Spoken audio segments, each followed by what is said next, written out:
नमस्कार जय हिंद दोस्तों, स्वागत है एक बार फिर से आपका आप यूट्यूब चैनल स्टडी नीड्स पर। दोस्तों, जैसा कि आप जानते हैं कि एनआईओएस डीएलएड को लेकर माननीय उच्चतम न्यायालय की ओर से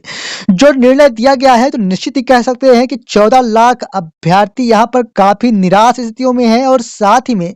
यहाँ पर एनआईओएस डीएलएड के लिए जब देखी जाती है रूपरेखा, तो निश्चित ही कह सकते हैं कि काफी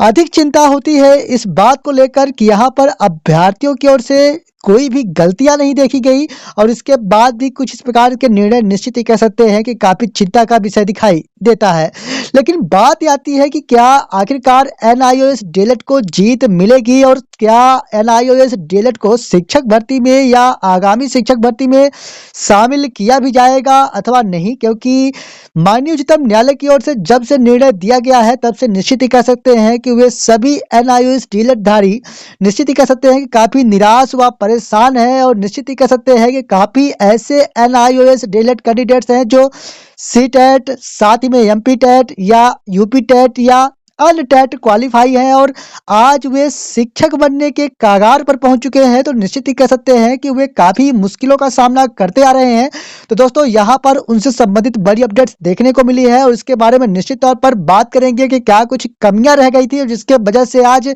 14 लाख अभ्यर्थी परेशान हो रहे हैं। इसलिए निवेदन के साथ कि अगर आप पहली बार चैनल विजिट किए हैं, चैनल को सब्सक्राइब जरूर कर लें, क्योंकि स्टडी डेट्स एक मात्र ऐसा प्लेटफॉर्म जहां पर आप तक सही अपडेट सही समय पर दी जाती है और आपसे संबंधित सही अपडेट्स पाने के लिए चैनल को सब्सक्राइब जरूर कर लें और वीडियो पसंद आए तो वीडियो को लाइक करना ना भूलें। दोस्तों, जैसा कि आप देख पा रहे होंगे कि भारत सरकार की ओर से आरटीआई का जवाब 8/1/2024 की स्थिति में दिया गया था और दोस्तों यहाँ पर यह बताया गया कि एनआईओएस डीएलएड जो कि 18 महीने का कोर्स है और उसे गैजेट में क्यों नहीं शामिल किया गया, इसके बारे में बताया गया है। और यहाँ पर यह देख पा रहे होंगे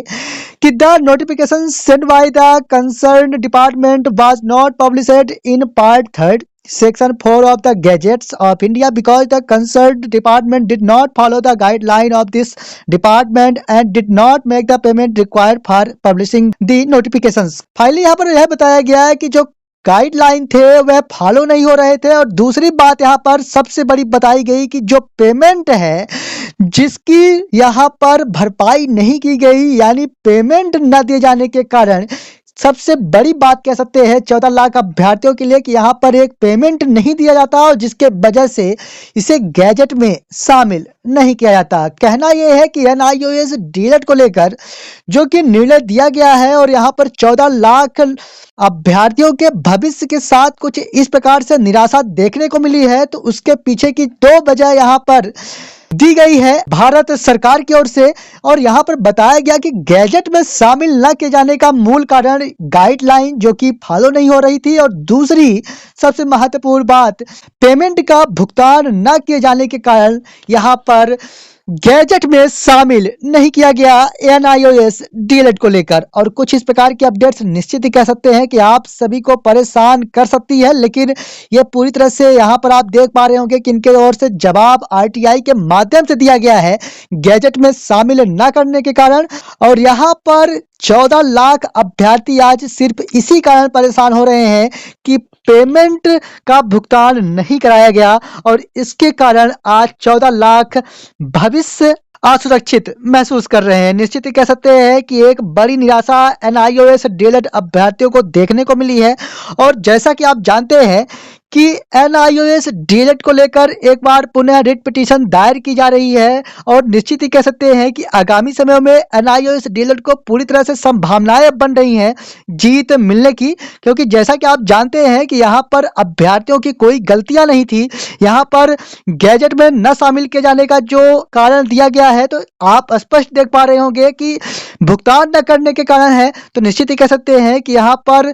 सिस्टम की ही गलतियां देखने को मिल रही हैं। तो निश्चित ही कह सकते हैं कि इस पर संशोधन किया जाना चाहिए, क्योंकि यहाँ पर सवाल 14 लाख अभ्यर्थियों का है। काफी ऐसे भी शिक्षक हैं जो आज स्कूलों में अपनी सेवाएं दे रहे हैं, तो काफी ऐसे शिक्षक हैं जो शिक्षक बनने के कगार पर पहुंच चुके हैं। तो निश्चित ही कह सकते हैं कि आगामी समय पर इस पर कोई ना कोई संशोधन किया ही जाएगा, लेकिन कुछ इस प्रकार से निश्चित ही कह सकते हैं कि निराशा देखने को मिलती है, क्योंकि जैसा कि काफी मेहनत के बाद आप शिक्षक भर्ती में शामिल होते हैं, तो दूसरी ओर कुछ इस प्रकार से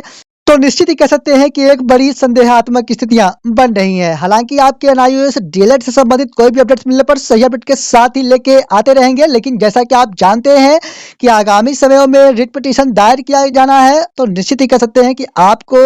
आप संबंधित कोई राहत भरी अपडेट्स देखने को मिल सकती है। हालांकि आप संबंधित कोई भी और भी अपडेट्स मिलने पर सही अपडेट के साथ ही लेके आते रहेंगे। इसलिए अगर आप पहली बार चैनल विजिट किए हैं, चैनल को सब्सक्राइब करना ना भूलें। मिलेंगे आप संबंधित एक और नई वीडियो के साथ, तब तक के लिए धन्यवाद।